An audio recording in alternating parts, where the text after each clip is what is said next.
2, verse 7. She gave birth to her firstborn son, and wrapped him in swaddling cloths, and laid him in a manger, because there was no place for him in the inn. Then David mustered the men who were with him, and set over them commanders of thousands and commanders of hundreds. And David sent out the army, 1/3 under the command of Joab, 1/3 under the command of Abishai the son of Zeruiah, Joab's brother, and 1/3 under the command of Ittai the Gittite. And the king said to the men, I myself will also go out with you. But the men said, You shall not go out, for if we flee, they will not take care about us. If half of us die, they will not care about us. But you are worth 10,000 of us.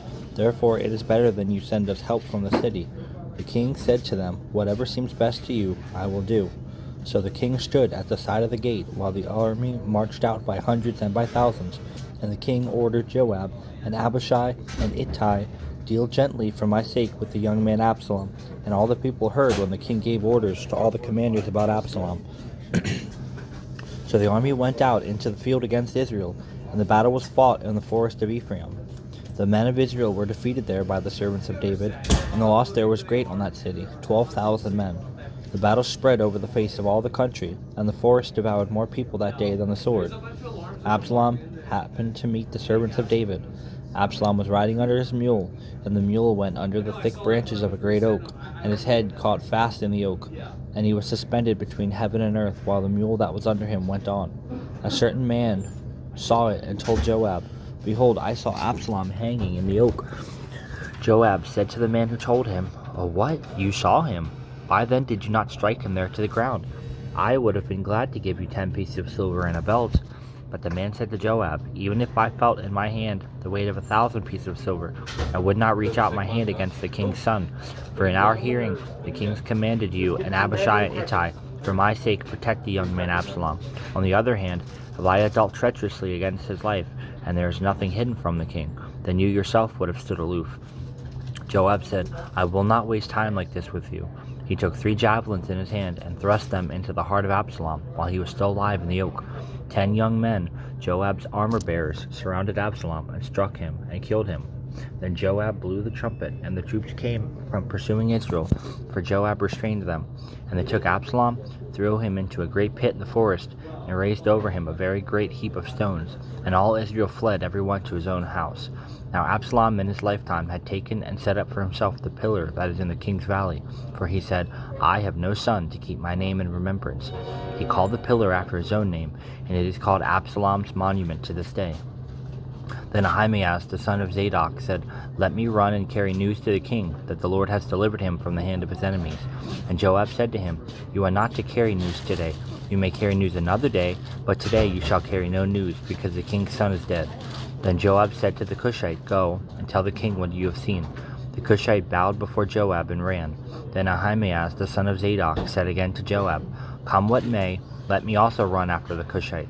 And Joab said, Why will you run, my son, seeing that you will have no reward for the... Come what may, he said, I will run. And so he said to him, Run then. Ahimaaz ran by the way of the plain, and outran the Cushite. Now David was sitting between the 2 gates, and the watchman went up to the roof of the gate by the wall. And when he lifted up his eyes and looked, he saw a man running alone. The watchman called out and told the king. And the king said, If he is alone, there is news in his mouth. And he drew nearer and nearer. The watchman saw another man running. And the watchman called to the gate and said, Wait, see another man running alone. The king said, Well, he also brings news. The watchman said, I think the running of the first is like the running of Ahimaaz the son of Zadok. And the king said, Oh, he is a good man, so he comes with good news. Then Ahimaaz cried out to the king, All is well. And he bowed before the king with his face to the earth. And he said, Blessed be the Lord your God, who has delivered up the men who raised their hand against my lord the king. And the king said, Is it well with the young man Absalom? Ahimaaz answered, When Joab sent the king's servants, your servant, I saw a great commotion, but I do not know what it was. The king said, Well, turn aside and stand here. So he turned aside, and he stood still. And behold, the Cushite came, and the Cushite said, Good news for my lord the king, for the Lord has delivered you this day from the hand of all who rose up against you. The king said to the Cushite, Is it well with the young man Absalom? And the Cushite answered, May the enemies of my lord the king and all who rise up against you for evil be like that young man. And the king was deeply moved, and went up to the chamber over the gate, and he wept. And as he went, he said, O my son Absalom, O my son Absalom, would I had died instead of you. O Absalom, my son, O my son.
A good name is to be chosen rather than great riches, and favor is better than silver or gold. The rich and the poor meet together. The Lord is the maker of them all. The prudent sees danger and hides himself, but the simple goes on and suffers for it. The reward for humility and fear of the Lord is riches and honor and life. Thorns and snares are in the way of the crooked. Whoever guards his soul will keep afar from him. Train up a child in the way he should go, even when he is old, he shall not depart from it. The rich rule over the poor, and the borrower is the slave of the lender. Whoever sows injustice will reap calamity, and the rod of his fury will fail. Whoever has a bountiful eye will be blessed, for he shares his bread with the poor. Drive out a scoffer, and strife will go out, and quarreling and abuse will cease. He who loves purity of heart, and whose speech is gracious, will have the king as his friend. The eyes of the Lord keep watch over knowledge, but he overthrows the words of the traitor. The sluggard says, "There is a lion outside, and I shall be killed in the streets." For the mouth of forbidden women is a deep pit. He with whom the Lord is angry will fall into it. Folly is bound up in the heart of a child, but the rod of discipline drives it far from him. Whoever oppresses the poor to increase his own wealth, or gives to the rich, will only come to poverty. Incline your ear and hear the words of the wise, and apply your heart to my knowledge, for it will be pleasant if you keep them within you, if all of them are already on your lips, that your trust may be in the Lord. For I have made them known to you today, even to you. Have I not written for you 30 sayings of counsel and knowledge, to make you know what is right and true, that you may give a true answer to those who sent you? Do not rob the poor because he is poor, or crush the afflicted at the gate, for the Lord will plead their cause, and rob of life those who rob them. Make no friendship with a man given to anger, nor go with a wrathful man, lest you learn his ways, and entangle yourself in a snare. Be not one of those who gives pledges, who puts up security for debts. If he has nothing with which to pay, why should your bed be taken from under you? Do not move the ancient landmarks that your fathers have set. Do you see a man skillful in his work? He will stand before kings, and he will not stand before obscure men.